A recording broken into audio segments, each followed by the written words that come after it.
प्यारी माँ मुझको तेरी दुआ चाहिए, प्यारी माँ मुझको तेरी दुआ चाहिए, प्यारी माँ मुझे।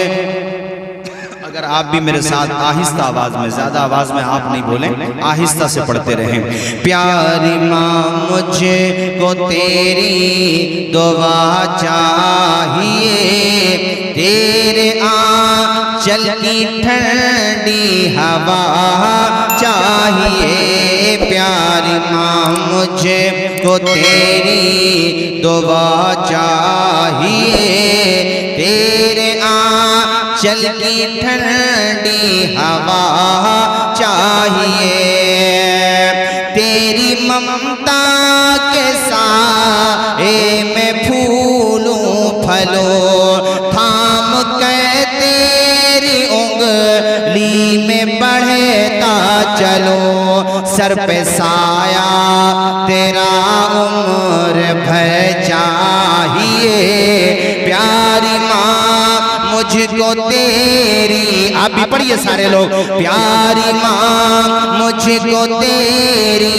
दुआ चाहिए, तेरी खिदमत से दुनिया में इज्जत मेरी, तेरी खिदमत से दुनिया में इज्जत मेरी, तेरी खिदमत से दुनिया में इज्जत मेरी, तेरे कदमों के नीचे है जन्नत मेरी, मुझको इसके सिवा और क्या चाहिए, मुझको इसके सिवा क्या चाहिए।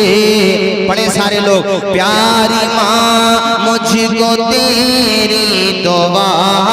अरे माँ की दुआ, घर से निकलो तो मुनव्वर राना साहब के वो मिसरे वो तो पढ़ते ही हैं, मगर मैंने भी काफ़ी पढ़े हैं जलसों में कि घर से निकलो तो दुआ ले लो माँ की, और अगर वो फौत हो गई हैं, कहीं लंबे सफ़र पे आप जा रहे हो तो कब्र पे जाके फातिहा पढ़ो, ऐसे बाप के भी हाथ चूम लो। फिर घर से निकलो तो ये कहते हुए कि हमारे कुछ गुनाहों की सज़ा भी साथ चलती है, अब हम तन्हा नहीं चलते, दवा भी साथ चलती है, और अभी जिंदा है माँ मेरी, मुझे कुछ भी नहीं होगा, मैं घर से जब निकलता हूँ दुआ भी साथ चलती है।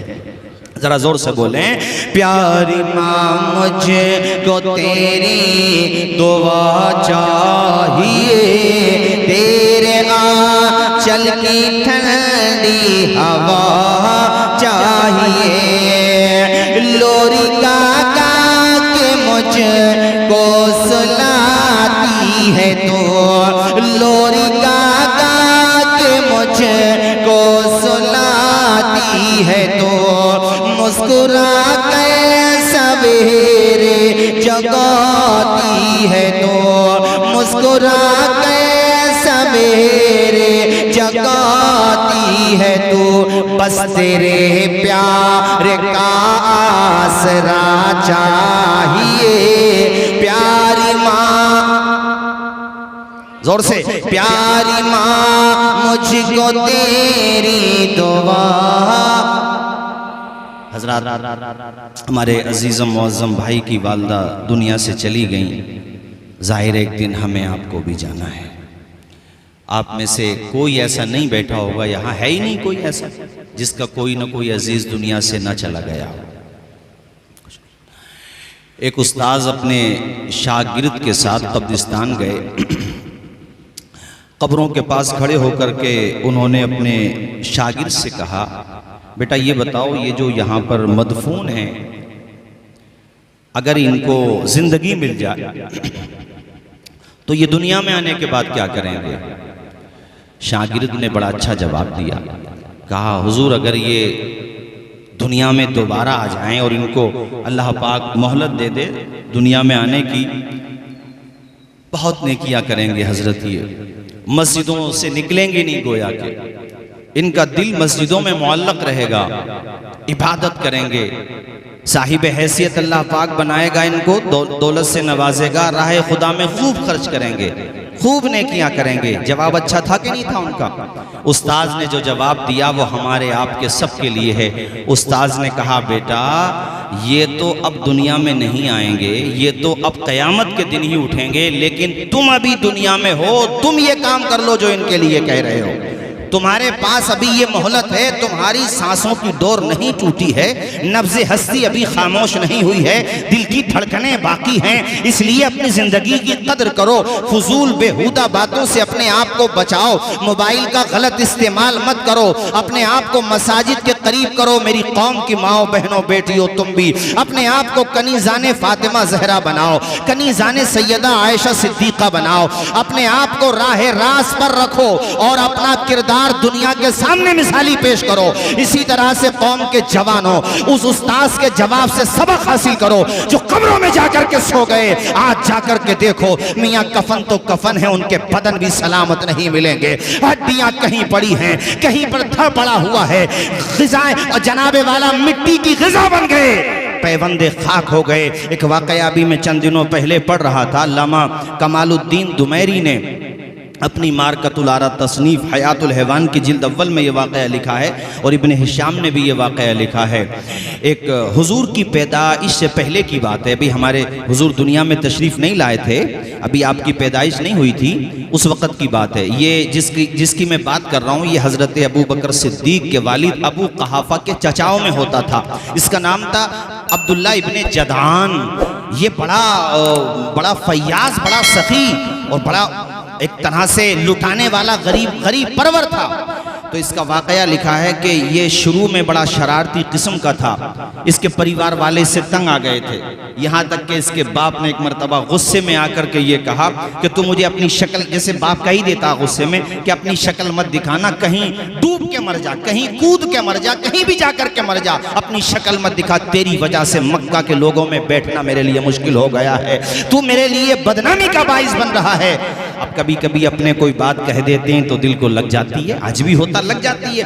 अब्दुल्ला इब्ने जदान को ये बात इतनी नागवार गुजरी कि वो मक्का से बाहर पहाड़ियों की तरफ चढ़ने लगा। एक पहाड़ी पे चढ़ते चढ़ते उसे पहाड़ी में दरार नजर आई, जैसे ये कह लो कि उसके अंदर घुसने की जगह थी, दाखिल होने की जगह थी, तो वो उस दरार में अंदर पहुंच गया। जब अंदर वो पहुंचा तो उसके जहन में ये थे अंदर मूजी जानवर होंगे, अंदर जाके मैं मर जाऊंगा, मुझे कोई काट लेगा, डस लेगा, मेरी जिंदगी खत्म हो जाएगी, बात खत्म। वो जिंदगी से तंग आ चुका था मेरे साथियों। इसी दरमियान उसकी नजर पड़ती एक बहुत बड़े अजदहे पर। अजदहा बहुत बड़ा है, ये करीब में गया, डरा नहीं, चूंकि इसको सुसाइड का भूत सवार था, आत्महत्या करने का भूत सवार था। करीब में जब गया तो इसने देखा वो तो मसनूई है, सोने का बना हुआ है, और उसकी जो आंखें हैं वो याकूत रखे हुए हैं, या ये कह लो कि याकूत की आंखें बनाई हुई हैं। अब वो याकूत बड़ा एक महंगा और बड़ा कीमती असासा होता है। उसने दोनों याकूत जल्दी जल्दी अपनी जेब में भरे। अच्छा, उसके अंदर तजस्सुस पैदा हुआ कि वो पूरा अज़दहा सोने का है, तो वो और आगे बढ़ा। करीब गया तो काफ़ी बड़ी गुफा बनी हुई थी और वहाँ पे एक आलीशान तख्त रखा था, जिस तख्त पे बड़ा सोना बिखरा पड़ा था। सोना है, चांदी है, हीरे हैं, जवाहरात हैं। जो मरने की सोच रहा था, उसने जैसे ही इन हीरे जवाहरात को देखा तो जिंदगी जीने की सोचने लगा। कहने लगा मेरा बाप कहता था मैंने जिंदगी में कुछ नहीं कमाया, इतना लेके जाऊंगा कि बाप तो बाप है, पूरा खानदान खुश हो जाएगा, सारे लोग खुश हो जाएंगे। अब्दुल्ला इब्ने जदान कहता है कि मैं करीब गया और जाने के बाद मैंने उस तख्ते शाही को चारों तरफ से देखा, तो कहता है वहां पर मेरी हैरत की इंतहा न रही, पैरों तले जमीन खसक गई। मैंने देखा कि वहां बड़े बड़े लंबे चौड़े जसामत वाले लोग मरे पड़े हैं, ढांचे बिखरे हुए हैं, आंखें निकली पड़ी हैं। अजीजाने गिरामी इब्ने हिशाम लिखते हैं कि वहां पर एक सोने की तख्ती लिखी हुई थी। सोने की तख्ती पे अरबी में अशार लिखे हुए थे। इब्ने हिशाम ने अरबी में लिखे, हो सकता है वो अशार किसी और जबान में हो। अल्लाह अकबर। अब्दुल्ला इब्ने जदान ने वो सोने की तख्ती उठाई, उसमें जो अशार लिखे हुए थे, अशार तो बहुत हैं, उसमें एक मिसरा ये था, क़ताअतुल बिलाद फी तलबिल मजदी व सरवती। वो कहता है जो मरा हुआ पड़ा है वहां एक नहीं बहुत थे। ये हजरत हूद अलैहिस्सलाम की औलाद से थे, जनाबे वाला जरहम के बादशाह, बड़े बड़े बादशाह जिनको 500 साल की उम्रें मिला करती लगती थी उस जमाने में। कितने साल की बता रहा हूँ, बोलो जोर से, 500 साल की उम्र। वो बादशाह की तख्ती लिखी हुई है और उसमें लिखा है क़ताअतुल बिलादा फी तलबिल मजदी व सरवती। कहते हैं हमने बड़े बड़े मुल्कों का सफ़र किया, बड़ी बड़ी इमारतों को और बड़े बड़े शहरों को देखा। क्यों? ताकि हमें इज्जत मिल जाए, ताकि हमें दौलत मिल जाए। लेकिन आखिर में उसका लुब्बे लुबाब ये है उन अशार का, आखिर में वो तख्ती में लिखा हुआ था कि ए तालिबे दुनिया देख, 500 साल की जिंदगी हमें मिली थी, आखिर में हम भी अपने साथ कुछ लेकर के नहीं गए हैं। ये इबरत का सामान है तुम्हारे लिए। ए तख्ती को पढ़ने वाले, हमारा हाल देखने वाले, अपने हाल पे रहम खाना। अब्दुल्ला इब्ने जदान की जिंदगी में इसका बड़ा असर हुआ। उसको जितना भी सरमाया मिला वो गरीबों पे खर्च करता था। इतनी बड़ी देग थी मक्का में उसकी, इतनी बड़ी देग थी कि जब खाना बनता था तो जनाबे वाला सीढ़ी लगाना पड़ती थी, उसके बाद वो खाना निकाला जाता था। एक ऊंट पे बैठा हुआ शख्स भी बासानी उस देग से खाना तनावुल कर लिया करता था। अल्लाह अकबर। वहां पे मरे हुए वो बादशाह, वहां पर पड़े हुए वो अजसाम, वहां पर बिखरे हुए मुंतशिर अज्जा इस बात का इशारा दे रहे हैं कि 60-70 साल की जिंदगी पाने वाले इंसान, ज्यादा ज्यादा 100 साल की जिंदगी पाने वाले इंसान, अरे अगर दीपा सराय में तलाश करो तो 1000 में से 10-20 ही निकलेंगे जिन्होंने 100 प्लस किया होगा, वरना 100 के अंदर ही सिमट के वो चले गए। अरे 500 साल जीने वाले दुनिया में हमेशा न रह सके, उनके जिस्म बिखरे पड़े हैं। इसलिए साथियों कब्र की तैयारी करो, कुछ नहीं पता कब कहां किस आलम में मौत आ जाए। और दाई अजल को आप लब्बैक कह जाओ। हकीकत रूबरू हो तो अदाकारी नहीं चलती, खुदा के सामने बंदों की मक्कारी नहीं चलती। तुम्हारा दबदबा खालिस तुम्हारी जिंदगी तक है, किसी की कब्र में जाकर जमींदारी नहीं चलती। 500 साल रहने वाले बादशाहों के अजसाम बिखरे पड़े हैं, उनके जिस्म के इधर उधर मुंतशिर अज्जा इस बात का इशारा दे रहे हैं कि गाफिल इंसान, तुझे दुनिया में हमेशा नहीं रहना है, एक दिन जाना है छोड़ करके। और वो भी नसीब वाला है जिसे कफन मिल जाए, जिसे दफन मिल जाए, जिसकी जनाजे की नमाज हो जाए। जी किस्मत वाला है वो, वरना मौत आ जाती है जहां घर नहीं होता। बहुतों को तो कफन तक भी मैसर नहीं होता। कितने लोग हैं, अभी हमारे अजीज थे शहबाजपुरा में इमरान भाई, 1-2 रोज पहले हमारी बात हुई है उनसे और देखिए इत्तला आती है कि इमरान भाई का इंतकाल हो गया। हमारे आपके बारे में भी कभी भी किसी के बारे में ये खबर आ सकती है। आपकी मक्का मस्जिद से ऐलान होता है मुअज्जम भाई की वालदा का इंतकाल हो चुका है। जनाजा बाद नमाजे इशा, बाद नमाजे ज़ोहर, बाद नमाजे जुमा, जब भी जनाजा होना होता है मरने वालों के ऐलानात होते रहते हैं, मगर गफलत की दबीस चादर ने हमारे दिल को अंधा कर दिया है। हमारे ज़हन और दिमाग पे ऐसी दबीस चादर डाली है कि कभी हमें इस बात का मुहासबा करने की तौफीक नहीं होती कि एक दिन वो आएगा कि हमारे नाम का भी ऐलान हो रहा होगा और हमारी तदफीन का इंतजाम हो रहा होगा। बोलो हो रहा होगा कि नहीं हो रहा होगा? जोर से बोलो, हो रहा होगा? ऊंचा बोलो, हो रहा होगा कि नहीं? मैयत को जब दफन करते हैं तो सब लोग कहते हैं वहाँ पे जो खड़े होते हैं कब्र के पास कि चेहरा किबले की तरफ कर दीजिए। जैसे कभी अदम तवज्जोही में रह जाता है, ध्यान नहीं दिया तो चेहरा किबले की तरफ कर दो। होना भी चाहिए, अच्छी बात है, लेकिन साहिबो जिस तरह बाद मरने के चेहरे को किबले की तरफ करने की फिक्र दामनगीर है, इसी तरह जीते जी भी अपने दिल, दिमाग और चेहरे को किबले की तरफ कर लो तो इंशाअल्लाह जनाजा जाएगा इस शान के साथ कि लहद में इश्क रुखे शह का दाग लेके चले, अंधेरी रात सुनी थी चराग लेके चले। क्या पता है जिंदगी का मेरे भाई, कुछ नहीं पता। हुजूर की बारगाह में कुफार आते थे और मजाक उड़ाते थे। वक़ाल लज़ीन कफ़रू हल नदुल्लुकुम अला रजुलिन युनब्बिउकुम इज़ा मुज़, कहते थे आकर के मजाक उड़ाते थे कि ये कहते हैं जब रेज़ा रेज़ा हो जाएगा इंसान, बिल्कुल जुज़ुल लज़ी ला यतजज़्ज़ा की बहस भी यहीं से शुरू होती है, मतलब बिल्कुल ख़त्म, बॉडी गल जाएगी, कीड़े मकोड़े खा जाएंगे, तो ये मुसलमानों के नबी कहते हैं कि दोबारा ज़िंदगी मिलेगी तुम्हें, मजाक उड़ाते थे।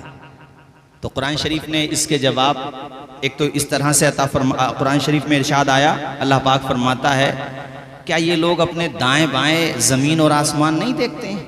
हम चाहें तो ज़मीन को धंसा दे और अल्लाह चाहता तो धंसा भी देता।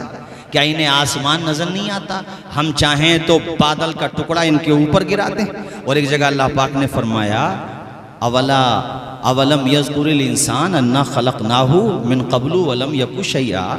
ए महबूब, ये मजाक उड़ाते हैं कि हम दोबारा जिंदा कैसे करेंगे? क्या इन्हें ये पता नहीं है कि जब ये कुछ भी नहीं थे, जब ये थे ही नहीं तो हमने बना दिया? अब तो डीएनए तो है ना तुम्हारा, जब तुम कुछ थे ही नहीं तब अल्लाह ने तुम्हें दोबारा, जब तुम कुछ नहीं थे जब अल्लाह ने तुम्हें वजूद दे दिया, आज तो तुम्हारा वजूद है, उसके लिए दोबारा जिंदा करना कौन सा मुश्किल काम है? उस पर कुछ मुश्किल नहीं है मेरे साथियों। इसलिए इस गफलत में ना रहना कि मर जाएंगे, मिट जाएंगे, नामो निशान खत्म होगा। नहीं मेरे साथियों, तुम्हें बाकी रहना है, तुम्हें दोबारा जिंदा होना है, तुम्हें एक एक बात का जवाब देना है और क़यामत के दिन अल्लाह की बारगाह में हाजिर होना है मेरे साथियों।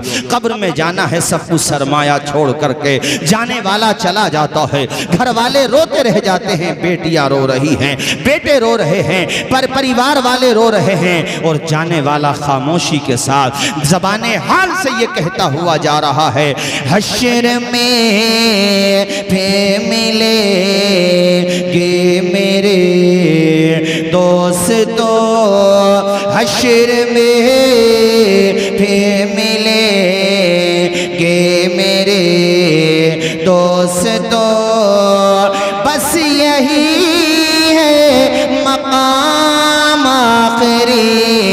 आखिरी पढ़े सारे लोग, हश्र में फिर मिलेंगे मेरे दोस्तों, कहना सब जीत जी के हैं शिकवे गिले, आज से खत्म दुनिया के सब सिलसिले, शम्म ढलने को है, दम निकलने को है, शम्म ढलने को है, दम निकलने को है, अब है क़िस्सा तमाम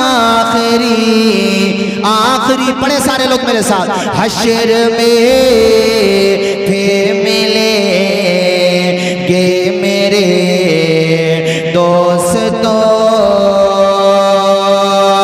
खुशबू में कफ़न को बसाने लगे, मेरी मैयत को दुल्हन बनाने लगे, साथियों अब उठाओ जनाजा मेरा, साथियों अब उठाओ जनाजा मेरा, हो चुका इंतजाम आखिरी पढ़े सारे लोग, हश्र में हम लोग, मैं अपनी बात करूं अगर, जैसे हम आप सब बैठे हैं, हम लोग प्लानिंग बड़ी लंबी है, 10-20 साल तो जी जाएंगे भाई, अभी तो 35-36 साल की उम्र है, 10-20 साल तो अभी हैं। ऐसा नहीं है यार, इतनी लंबी अल्लाह चाहे तो बिलाशुबा जितनी चाहे वो ज़िंदगी अता फरमाए, लेकिन ज़िंदगी का मामला ये सोचना चाहिए इंसान को। एक मैं वाक़या सुनाऊं, इस सिलसिले मुझे याद आया, एक बुज़ुर्ग ने अपने मुरीदों से फरमाया कि ये बताओ मौत और ज़िंदगी में कितना अंतर है, कितना फ़र्क है। एक मुरीद खड़े हुए, उन्होंने कहा हुजूर ज़िंदगी और मौत में मैं तो ये समझता हूँ सिर्फ इतना फ़र्क है जितना फजर की नमाज में और ज़ोहर की नमाज में है। बताओ अच्छा जवाब था कि नहीं था? बोलो, ज़ोर से बोलो, अच्छा जवाब था?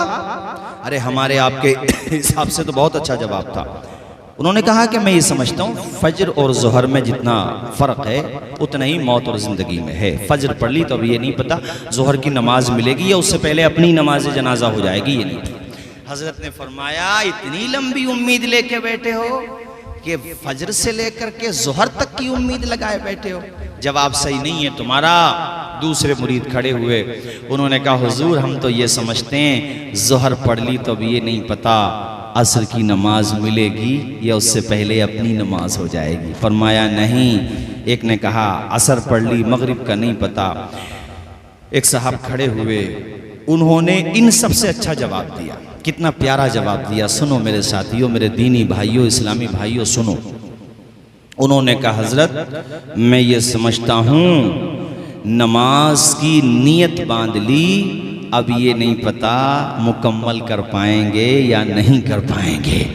अब सलाम फेरने का मौका आएगा या उससे पहले हमारी रूह क़फ़्स उनसरी से परवास कर जाएगी। अच्छा जवाब था, बोलो अच्छा जवाब था। हजरत ने फरमाया बेटा आपका जवाब औरों से अच्छा है, मगर मेरी बात सुनो, जिंदगी को इतनी दूर न समझो जितना आपने समझ लिया। सबने कहा हुजूर फिर आप ही बता दें। का बेटा ये समझो जिंदगी को कि एक तरफ को सलाम फेर लिया, अब ये नहीं पता दूसरी तरफ को सलाम फेरने का मौका मिलेगा भी या नहीं मिलेगा। सांसों का एतबार है इंसान को किस कदर सदियों की बात करता है लम्हों को छोड़कर। यार मौत एक अटल हकीकत है। गरीब हो अमीर हो शाह हो गधा हो, ऐसा थोड़ी है पैसे ज्यादा हो गए तो मौत नहीं आएगी। अगर बादशाह लोग मौत से बच जाया करते तो फिरौन की लीडरशिप तो खत्म ही नहीं होती। अरे बोलो नमरूद आज तक होता, खत्म होती बताओ, मगर खत्म हुई कि नहीं, बोलो खत्म हुई ना। अमीर हो गरीब हो सबको मरना है, ये निजाम कुदरत है मेरे साथियों। यहाँ आके सिरेंडर है इंसान, कुछ नहीं कर सकता, बेबस है। अल्लाहु यतवफ़्फ़ल अनफुसाहीना मौतिहा, जब उसका वक़्त आ जाएगा अल्लाह ताला उसको मौत दे देगा।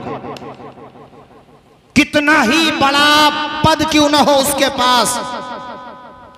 फिरौन मिस्र का बादशाह था, नमरूद पूरी दुनिया का बादशाह था। मौत आई तो आई ना, बोलो आई तो आई ना। फेल है इंसान।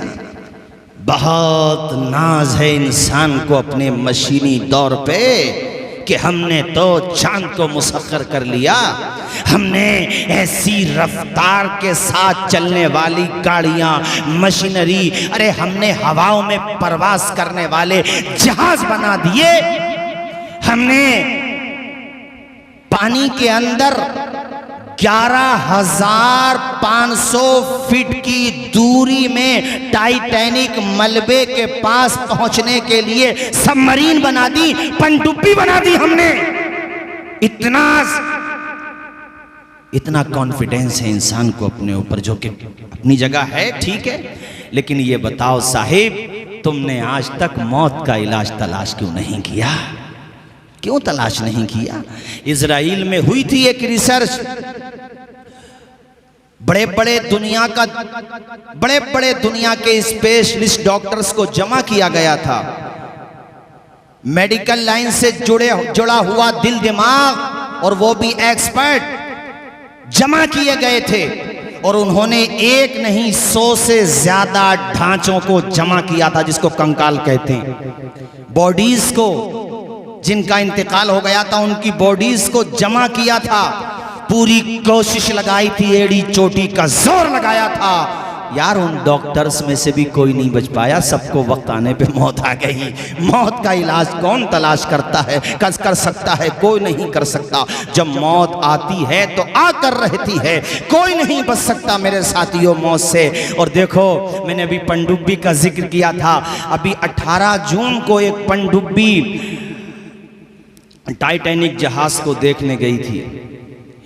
उसमें 5 लोग सवार थे, 2 उसमें अपने पड़ोसी मुल्क के भी थे, शहजादा सुलेमान और उसका बेटा दाऊद।